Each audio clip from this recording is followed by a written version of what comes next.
I believe that some... I saw it with my own eyes. He is not a god! Movies that will surprise you. Queen!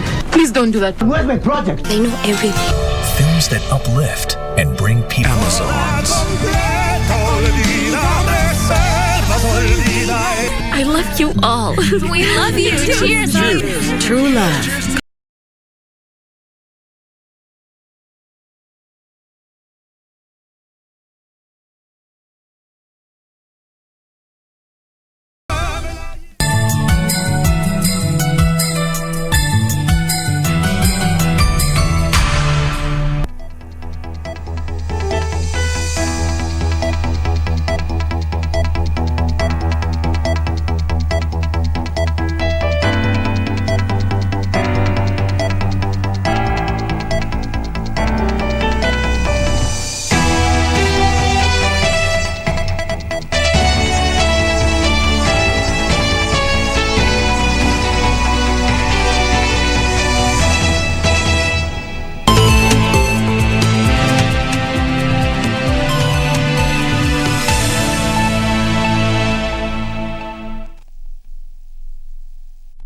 Wednesday, the 29th day of December 2021. Good afternoon and welcome. This is KBC Lunchtime News. Hope you're enjoying your festivities. A busy day at Parliament.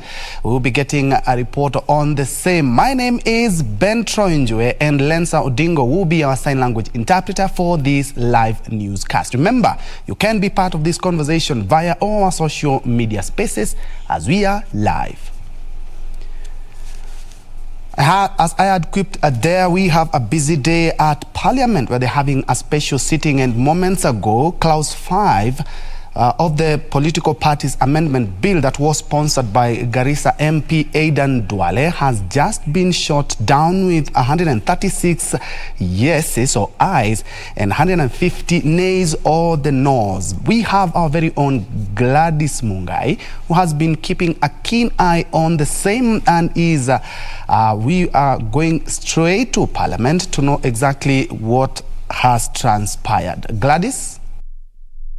There's no amendment. We'll be getting back to Gladys a little bit later.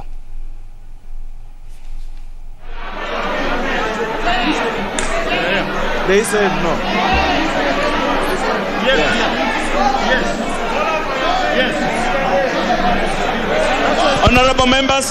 Honorable members, just hold on. Listen to this guidance, okay? This is the guidance. This is what we are voting on. There was a proposed amendment by the Honorable Duale to Clause 5, which was rejected. Now, what you voted on was the global question on whether Clause 5 should be part of the bill. So that is the question that you have now raised division on whether Clause 5 should be part of the bill. That is the question. So that is the question that we are now voting on. So the no's will be here and the yes will be here on whether Clause 5 should be part of the bill or not. So yes is to my right and the no's are to yes is to my left, the no's will be to my right.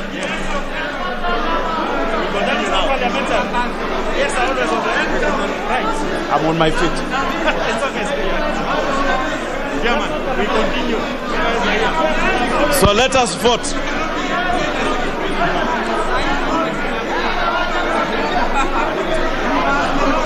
Can I have the tellers? We are here. The tellers are here. Yes.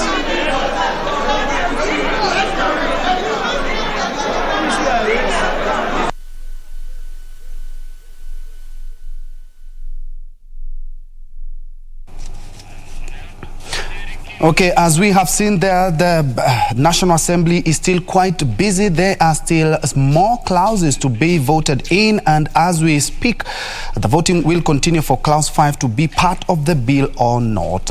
And perhaps to just mention is that the bill, as they say, seeks to strengthen political parties. And on the same, the National Assembly Majority Whip Emmanuel Njue has backed the political party's amendment bill 2021, saying he is confident that the National Assembly will pass the bill during today's special sitting, as you have seen. According to Njue, majority of the legislators will back the bill as it seeks to strengthen political parties and unite the country while addressing the winner-takes-all nature of elections. Njue said the bill will also foster peace after elections, since no party will feel left out of the government. Nitakuwa napitisha mswada ambao unaongelea mambo ya vyama. Huo mswada ukipita kesho, Jubilee itakuwa, ODM itakuwa, lakini sisi wote tutakuwa kwa Azimio, na tutakutana na mtu yote hapo mbele, mundu, si ndio? Sisi ni wanaume. Kwani nasimamanga kura peke yangu? Si tunakuwa na watu. Tuko tayari na tunaenda hiyo mwelekeo. We indeed have our team on the ground, so we will be keeping you afloat with the latest from Parliament's special sitting. Elsewhere, a 23-year-old man from Mwingi Town has committed suicide after his motorbike was stolen a month ago. Nicholas Njue, who is a hawker, hanged himself in his bathroom of his rented house. According to his wife, the deceased has been stressed following the theft of the motorbike that he used for his hawking business. Monday night at Mwingi Town of Kitui County.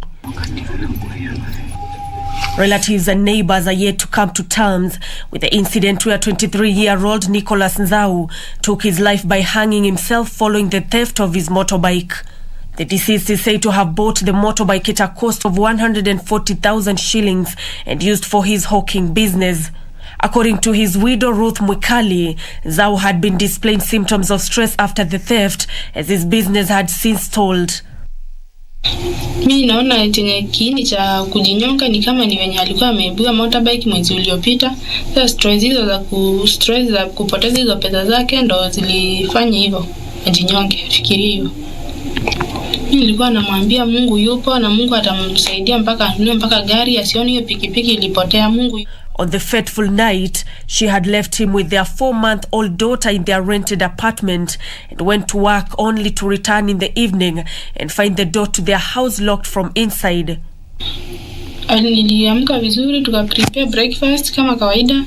Mimi kwanza nikamwacha hapo, nikaenda kazini, nikamwacha na mtoto kawaida, nikaenda kazini. Nikifika ndo nilikuja nikakaa hapo nje nikidhani ako hapo tu ameenda shughuli alafu anakuja. Kumbe yeye ako hapo kwa nyumba, nikaomba majirani, nikapunja kifuli, nikiingia nikakuta mtoto kwa kitanda anacheza na amejinyonga hapo kwa bathroom. Juzi ndio nilikuja nikamgongea nyumba, tuseme mchana hakufungua. Sasa jioni nikampigia simu akaniambia yeye alikuwa amelala na kuanga na stress usiku, analalanga mchana. Sasa ile wakati nilimuona alinielezea hiyo. Na leo nilikuwa na yeye tukaongea, akaniambia tutaongea jioni ama mpigie simu. Neighbors have described him as a calm and reserved person. Yeye ni mtu mtulivu, aongeangi na watu sana. Yeye ni mtu wa kunyamaza, hakuangi na maneno na watu. Yeye ni ukaa tu kwa nyumba na mtoto na bibi yake. He leaves behind 2 children aged 3 years and 4 months. Nancy Okware, Lunchtime News. Away from that, the National Cohesion and Integration Commission has been challenged to be firm in dealing with leaders involved in incitement ahead of the 2022 general election. Kilome Member of Parliament Tandas Nzambia urged the body not to lower its guard in taming hate speech, even as he cautioned the youth against engaging in political hate-mongering on their social media platforms.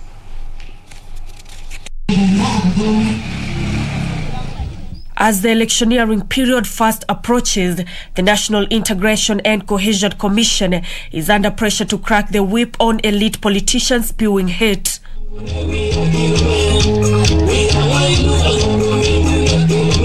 Speaking during an engagement session with university students from his constituency, Kilome Member of Parliament Thaddeus Nzambia urged the Commission to be firm in dealing with politicians involved in incitement. And I'm also warning any politician who just goes to the podium and they start abusing others. We even assist the NCIC to even prosecute them. Sell your policies and the people will listen to you. So, as we head to 2022 campaigns by next year, I would just urge the Kenyans, be reasonable, don't be carried by wave. So the sitting leaders, evaluate them. If they have worked for you, elect them. If they have not, send them packing. Simple. Sell your manifesto. He further urged the youth to be civil in their usage of social media platforms and avoid spreading hate against a section of politicians. I even want them on the use of the WhatsApp group to abuse others, because you cannot be failed by abusing others. So it's just a caution to everybody. Let us be rational in whatever we are going to say. On Monday, the commission summoned Kakamega Senator Cleophas Malala to answer to utterances he allegedly made to lock out politicians from holding a meeting at Bukungu Stadium in Kakamega, slated for the 31st of December this year. The commission maintained that all politicians are free to visit and campaign in any part of the country. Nancy Okware, Lunchtime News. Elsewhere, a court in Naivasha has ruled that Corporal Joseph Kamau Muthonga, who is suspected to have killed a senior police officer, be held in police custody to allow for further investigations.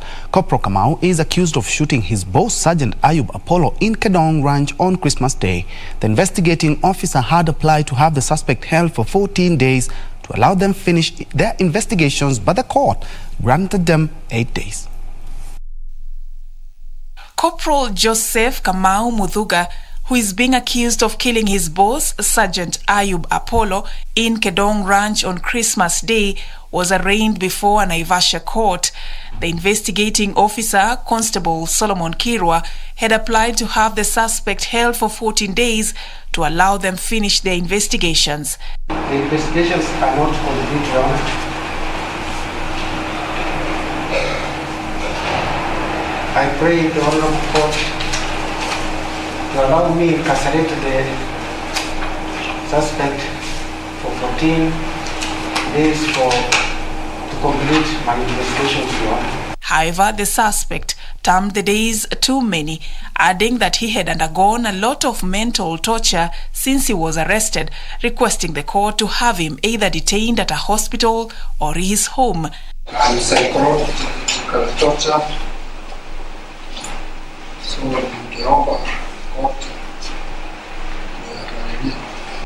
Naivasha Senior Resident Magistrate Esther Mburu rejected his application, adding that he will continue to be held at the police station for 8 days. She further directed that the welfare officer at the police station makes sure that the suspect gets psychological support while in custody. The court has had the investigating officer's submission. I've also had a privilege of looking at the application for me. I've also had the sentiment of the accused person. I will direct as follows that the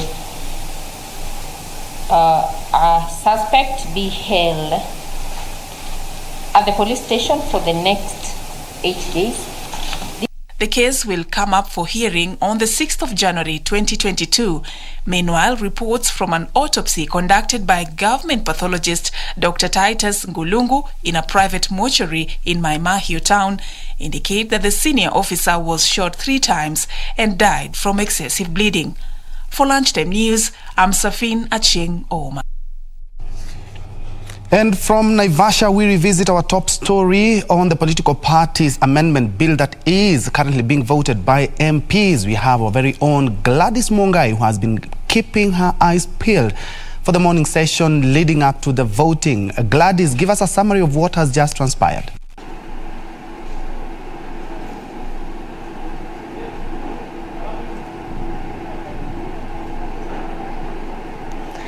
Indeed, good afternoon to you, Njue, from our communication center. We are live from Parliament buildings, basically following up on the momentous political parties amendment bill 2021. This is a bill that has brought the House back to the House to consider that particular bill, this being a sitting that started from 10 a.m. and we so far have had 2 divisions on amendments. The first division was by Honorable Member for Tigania West, and lastly by Honorable Aden Duale for Garissa Township.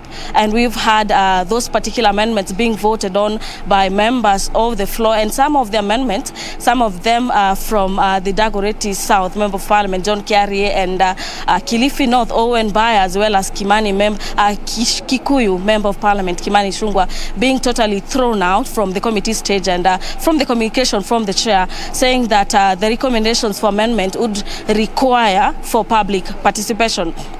So the latest one is by Honorable Aden Duale, the member for Garissa Town,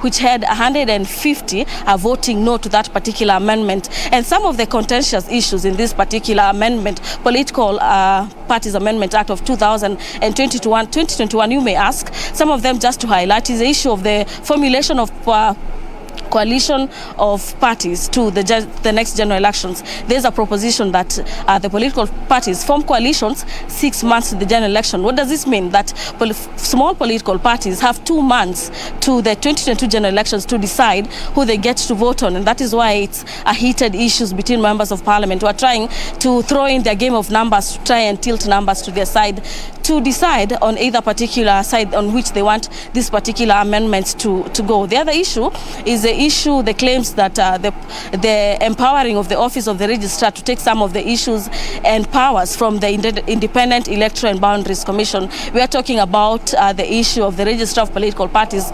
mandating or taking charge of issues to do with nominations. And lastly, the issues of ideologies for the formation of political parties.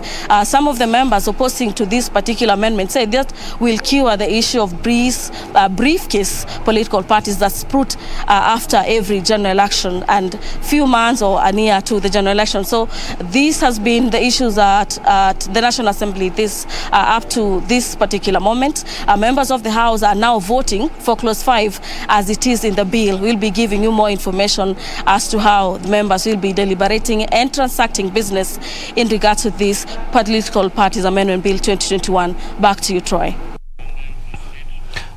Thank you so much, Gladys Mugai, coming to us live from Parliament, and she has highlighted some of the issues that have come up in the Clause 5 of the Political Parties Amendment Bill of 2021. Small parties have 2 months. That is one of the bone of contention, is that small parties have 2 months to align themselves to any coalition as we gear up for the 2022 succession politics. And also the Register of Political Parties are having or taking some of the duties from the IEBC are just some of the issues that have really boiled down. As you have seen, it's quite a political divide. And as we stand for Clause 5, as the proposed amendment by Aden Duale is that 136 have voted yes and 150 have voted no. They are voting for Clause 5 as it is in the bill. Of course, we will keep you abreast with the latest from Parliament.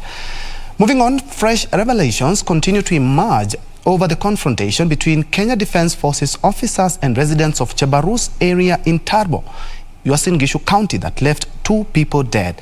Residents claim the officers have subjected them to harassment in the dispute over the land. They also say the soldiers have dug a 9-foot tunnel so as to hinder movement in the area. Uasin Gishu County government officials led by Governor Jackson Mandago were accompanied by officers from the Independent Policing Oversight Authority on a tour of the scene of the tragic confrontation between Kenya Defence Forces soldiers and the residents of Chebarus in Tarbo, where 2 locals died of gunshot wounds. Mpaka sasa tunaongea hivi, tuko na watu 2 waliuawa kupitia askari na watu 3 walijeruhiwa, wako na majeruhi ya bunduki na risasi, wamelaswa katika hospitali ya rufaa ya MTRH, na kuna wale wengine pia waliumizwa na wako kule nyumbani. At the scene they found spent bullet cartridges.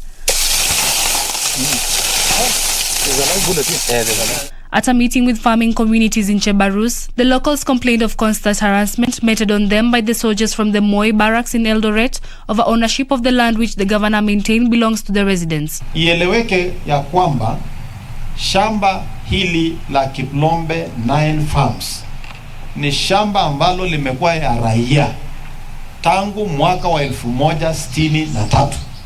Na ieleweke, hawa wananchi walinunua hilo shamba kutoka wale waliomiliki kutoka kwa wakoloni.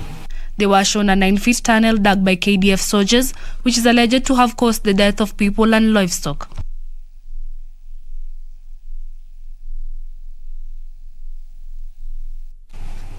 And at about 20 minutes past the hour, we are due for our first break, but allow me to appreciate Nelson Ondari. You are watching Enos Omothi. You're following from CBD.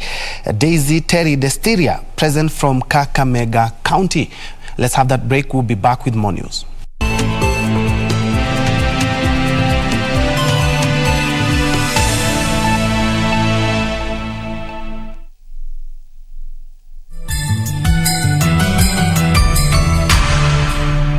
Ili kupata sikiza tune hii ya nia njema, bonyeza *811*817#. Nia njema ni tabibu, nia mbaya huharibu. Unapojiwazia mema, basi muwazie na mwenzako. Unapojiombea mema, muombee na mwenzako. Unapojipangia mema, mpangie na mwenzako. Unapomaliza mwaka, usikubali upweke. Unapoanza mwaka, anza na mwenzako. Ili kupata sikiza tune hiyo ya nia njema, bonyeza *811*817#. *811*817#.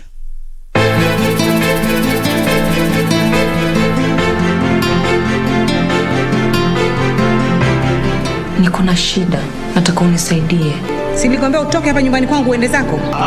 Mama, tafadhali mama. Nakuomba nisikilize. Japo dakika chache tu mama. Mimi sijui saizi ningekuwa na mguu wa nani maskini. Wajua sasa zingine unapenda kujiongeza stress mwenyewe. Dawa ya chuki mama, sepiritoni ni mapenzi. Namtaka nyota wangu. Namtaka nyota wangu.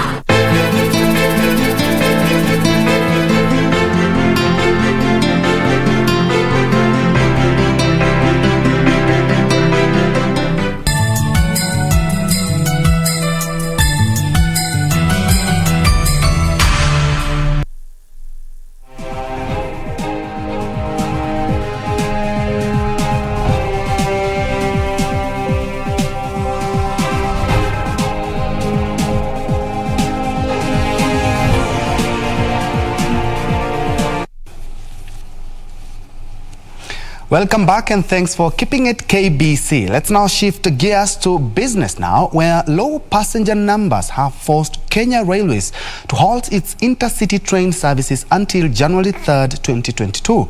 The Kenya Railways says passenger numbers have dropped by more than 60% as most people are on holiday.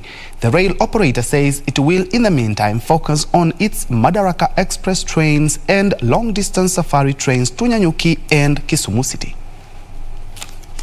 Kenya Railways says the Nairobi commuter rail service to Ruiru, Embakasi Village, Limuru, Syokimau, and Lukenya in Kitengela are halted from December 28, 2021 to January 2nd, 2022, and normal commuter operations will resume on January 3rd, 2022.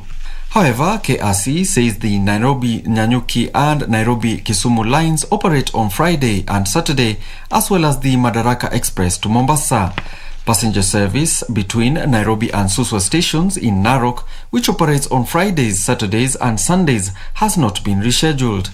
The Nairobi commuter rail service is an integrated transport service for the Nairobi city, hauling about 40,000 passengers daily. Kenya Railways is targeting a daily commute to the central business district of 300,000. The revamped Nairobi commuter rail service was launched by President Uhuru Kenyatta in November 2020 as part of a plan to decongest the city of Nairobi. The system consists of diesel multiple units that were sourced from Spain and commuter rail buses that link passengers from one station to the next. This comes even as passengers call for more frequencies to include a night travel and longer trains, especially on the newly launched Kisumu-Nairobi Safari train, to accommodate the surge in numbers expected over the next 1 week as Nairobians troop back into the city. Alanako, Lunchtime News. Now, more than 900 high school students in Kenya are set to benefit from financial literacy training in a bid to cultivate a healthy saving culture. Octagon Africa Group CEO Fred Waswa says the Starting Now for a Better Future training aims to build capacity in the understanding of financial management. An analysis by EFG Hermes reveals that Africa's saving rate stands at an average of 17%, with Kenya's saving rate at 12%, half of the average of low-income countries. To bolster the saving culture in Kenya, there is a need to inculcate a savings culture among the young generation. Octagon Africa Group CEO Fred Waswa says, "We believe that the key to this security lies in saving, cultivated from a young age. Through these financial literacy trainings, we are confident that we will be able to contribute to the increment of the savings rate across the region."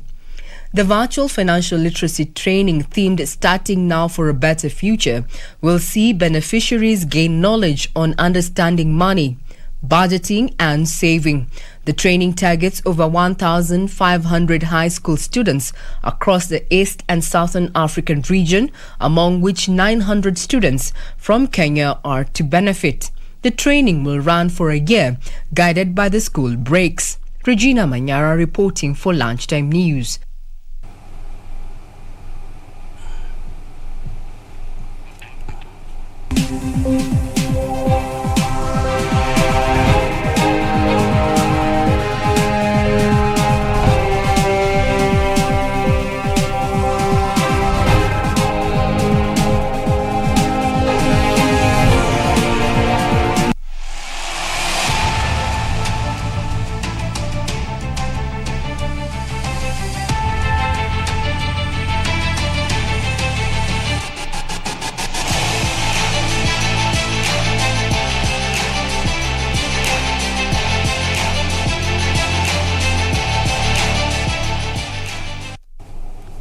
And in the world of sports, Liverpool manager Jurgen Klopp has expressed his disappointment after the Reds, lost 1-0 to Leicester City, adding that they won't catch Man City if they continue to play in the same manner. Ademola Lookman came off the bench to consign Liverpool to their shock defeat after Mohamed Salah had a penalty saved earlier on in the game. In other matches, Crystal Palace thrashed Norwich City 3-0, while West Ham United were 4-1 winners over Watford. Liverpool's next Premier League fixture on Sunday, January 2nd against Chelsea, which could mean Klopp's men will be 12 points behind the pace-setters third-minute opener to ease to a dominant 4-1 win at Watford and cut the gap to the top four. Penalty it is. Here comes no ball. He sends Batman the wrong way. Made away, and he's round Sierralta into the penalty area and puts it on a plate for Nikola Vlasic. Also, Crystal Palace condemned Norwich to a fifth straight defeat without scoring in the Premier League, thrashing them 3-0 at Selhurst Park. Lovely pass into the penalty area. Edouard back from Mateta! And he curls it home. Edouard can turn. Can he find a finish? He's trying to dribble his way through. Jeffrey Schlupp, he does find a finish. And to basketball now, LeBron